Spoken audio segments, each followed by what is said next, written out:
អារ៉ាយើងចិត្តអស់ឥតសម្រាប់រៀបហើយយកឲ្យយើងបន្ថែមទៀតមកចាំបន្តិចយើងក៏ពោះរៀបឥតដាក់លើអតេឲ្យពេញសិន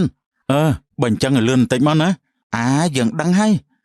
បាទពូបេះមកចាំខ្ញុំចាំ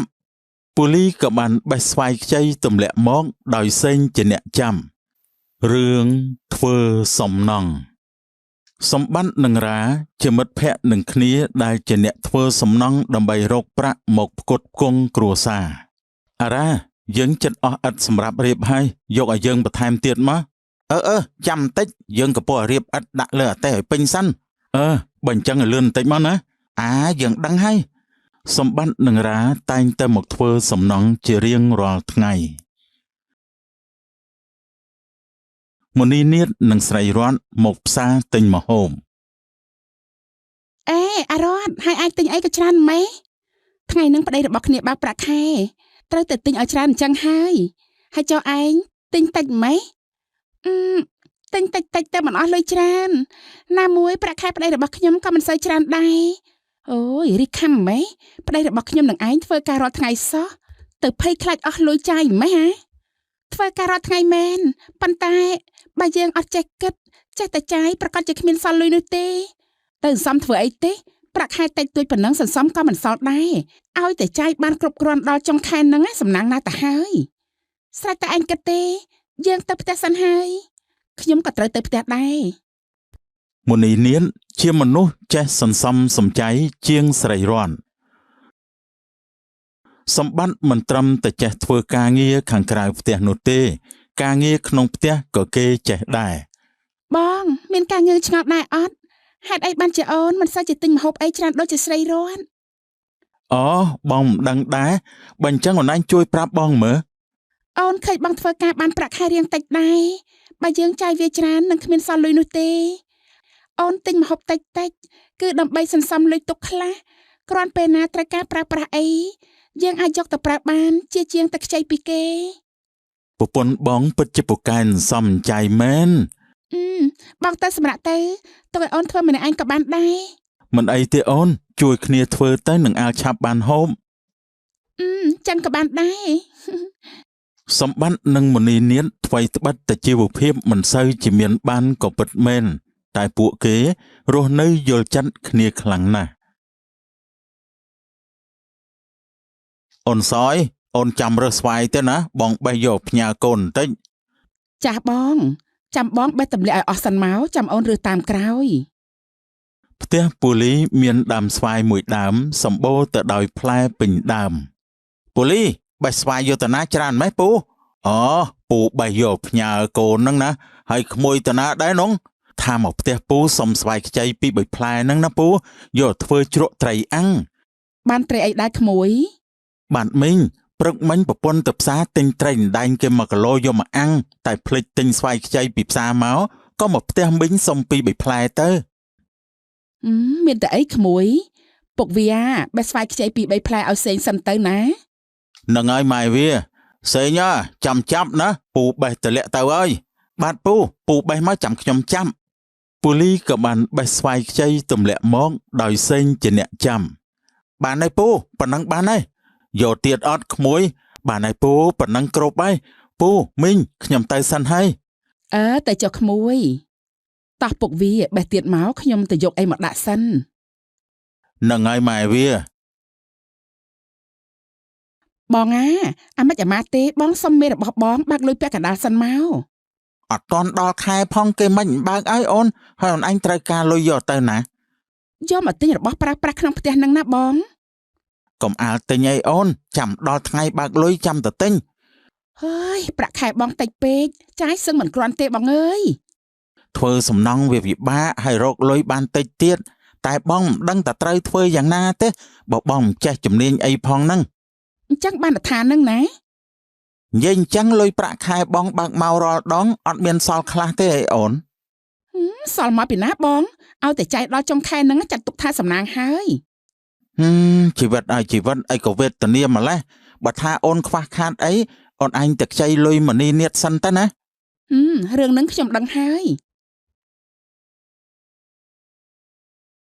សម្បត្តិនឹងរាកំពុងតែរើសឥដ្ឋដាក់លើរទេះ ដែលជាទម្លាប់ធម្មតាទៅហើយនៅក្នុងការងាររបស់ពួកគេ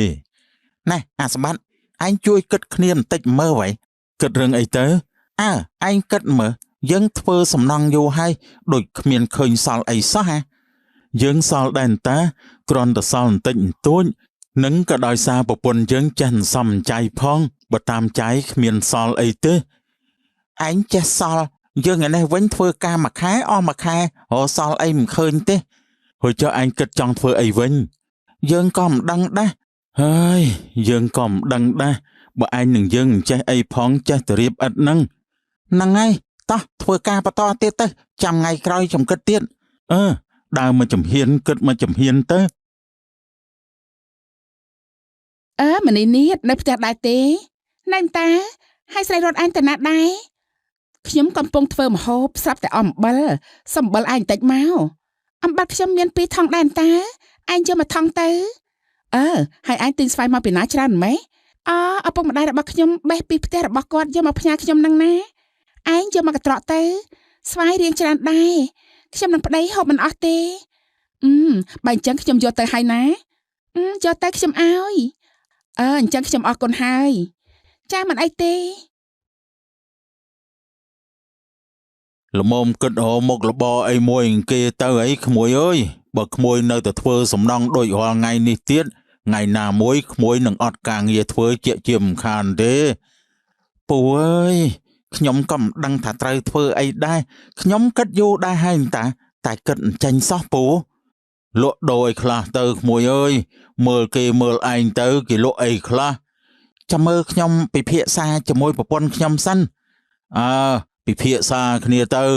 ព្រោះបើនៅតែធ្វើសំណង់ដូចរាល់ថ្ងៃនេះទៀតក្មួយមិនទៅមុខទេខ្ញុំអរគុណពូច្រើនហើយដែលបានជួយណែនាំខ្ញុំទៅពិភាក្សាគ្នាទៅណាពូទៅផ្ទះសិនហើយបាទពូ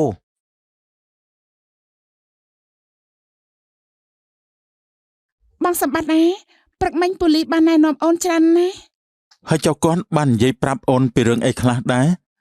គាត់ថាយើងធ្វើសំណងរាល់ថ្ងៃបែបនេះមិនរីកចម្រើនអីទេបើថ្ងៃណាមួយអត់ការងារធ្វើយើងប្រកាសជាចាប់ហើយចុះពួកយើងគួរធ្វើយ៉ាងណាវិញលុយដែលបងធ្វើការបានអូនសន្សំបានខ្លះដែរអូនចង់លក់បន្លែនិងសាច់ខ្លះព្រោះអ្នកនៅក្នុងភូមិយើងតែងតែត្រូវការបន្លែត្រីសាច់ហូបចុករាល់ថ្ងៃមែនហើយអូនយូរហើយមកក៏យើងមិនគិតធ្វើបែបហ្នឹងទៅបាញ់ចឹងស្អែកអូននឹងរៀបចំទៅលក់នៅមុខផ្ទះយើងហើយបងទៅធ្វើការធម្មតាទៅធ្វើបែបហ្នឹងយើងនឹងមានការងារទាំងពីរអ្នកធ្វើគំនិតនេះល្អណាស់បើអញ្ចឹងធ្វើតាមនឹងចុះចាបងលីកាជាមិត្តភក្តិរបស់ស្រីរ័ន្ទអារ័ត្នខានជួបឯងយូរហើយរាល់ថ្ងៃសុខសប្បាយដែរទេហើយឯងធ្វើអីដែរ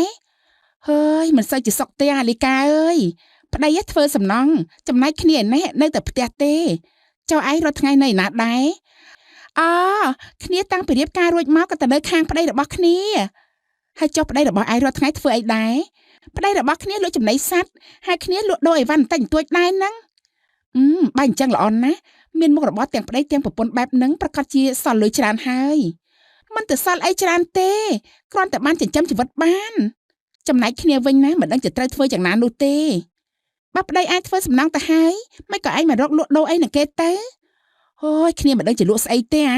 ឯងជួយគិតគ្នាមើលរឿងហ្នឹងយើងក៏គិតមិនចេញដែរឯងសាក់គិតខ្លួនឯងបន្តិចទៅគង់តែថ្ងៃណាមួយគិតឃើញទេអញ្ចឹងចាំយើងអង្គុយគិតសិនយើងទៅវិញហើយណាអរគុណហើយដែលបានមកលេងការលក់យ៉ាងម៉េចដែរអូនដាច់គួរសមដែរតែបងបើអញ្ចឹងល្អណាស់តែបងមានរឿងមួយពិបាកចិត្តដល់ហើយអូនអើយបងមានរឿងអីដែរប្រាប់អូនមកមើលមេការបងប្រាប់ថាចិត្តអស់ការងារធ្វើហើយយ៉ាងច្រើនធ្វើបានតែ5ថ្ងៃទៀតទេចុះមេការបងគាត់អត់មានមកការកន្លែងណាផ្សេងអីទេឯបងគាត់មកការកន្លែងផ្សេងអត់បានទេអូនព្រោះឥឡូវមានអ្នកមកការច្រើនដេញជើងគ្នាណាមិនអីទេបងធ្វើដល់ចាប់ថ្ងៃសិនទៅបើថាអត់ការងារធ្វើហើយបងមកជួយលក់ដូរអូនមកមែនហើយអូនបងក៏គិតថាអញ្ចឹងដែរបើបងមកជួយលក់អូនទៀតអូនចង់ដាក់កន្លែងលក់ត្រីបន្ថែមទៀត ល្អណាស់អូនចាប់បាត់ហើយអូនអើយ មានរឿងអីទៅបង បងអស់ការងារធ្វើហើយ ហើយចុះមេការរបស់បងអត់មកការកន្លែងផ្សេងទេអីបានថាអត់ការងារធ្វើបែបនេះ មេការបងគាត់មកការគេអត់បានទេ ហើយបើអញ្ចឹងចប់ហើយបើអត់មានការងារធ្វើទេតែយើងបានលុយឯណាចាយទៅ អញ្ចឹងហើយបានថាហ្នឹងណា ហើយចុះសម្បត្តិពួកម៉ាក់បងគាត់ធ្វើអីដែរឥឡូវហ្នឹង ឮថាគេមកជួយលក់ដូរប្រពន្ធគេ មែនហើយគេទោះជាអត់ការងារធ្វើតែគេអាចមកជួយលក់ដូរប្រពន្ធរបស់គេបាន ចំណែកពួកយើងវិញមានបានទៅលក់ដូរដូចគេឯណា ហើយបើអញ្ចឹងយើងចប់ហើយបង ចាំមើលបងគិតពី3ថ្ងៃសិនថាតើយើងគួរធ្វើអីបន្ត អីយ៉ាមកលក់ដូរទាំងប្តីទាំងប្រពន្ធតែម្ដងណោះតាំងពីប្តីរបស់ខ្ញុំអត់ការងារធ្វើមកគាត់ក៏មកជួយលក់ដូរខ្ញុំទៅល្អអន្តាខ្ជិលទៅធ្វើការងារឲ្យគេបន្តទៀតណាមួយមកលក់ដូរទាំងប្តីទាំងប្រពន្ធបែបនេះក៏ល្អដែរបាននៅជួបជុំគ្នាផង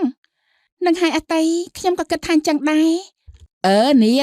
លក់សាច់មាន់ឲ្យមីង1គីឡូមកក្មួយចាស់ណាមីង យ៉ាងម៉េចទៅហើយក្មួយរ៉ាឮថាឥឡូវនៅផ្ទះអត់មានការធ្វើទេអីក្មួយហ្នឹងហើយពូអើយអត់មានការងារធ្វើក៏មកនៅផ្ទះអញ្ចឹងទៅពូធ្លាប់និយាយប្រាប់ហើយថាគួរតែរកមើលមុខរបរខ្លួនឯងឲ្យហើយទៅខ្ញុំធ្លាប់គិតដែរតែគិតមិនឃើញសោះពូជួយគិតខ្ញុំបន្តិចទៅមើលទៅសម្បត្តិឯណោះទៅក្រោយពេលដែលគេអត់ការងារធ្វើគេក៏បានមកជួយលក់ដូរប្រពន្ធរបស់គេ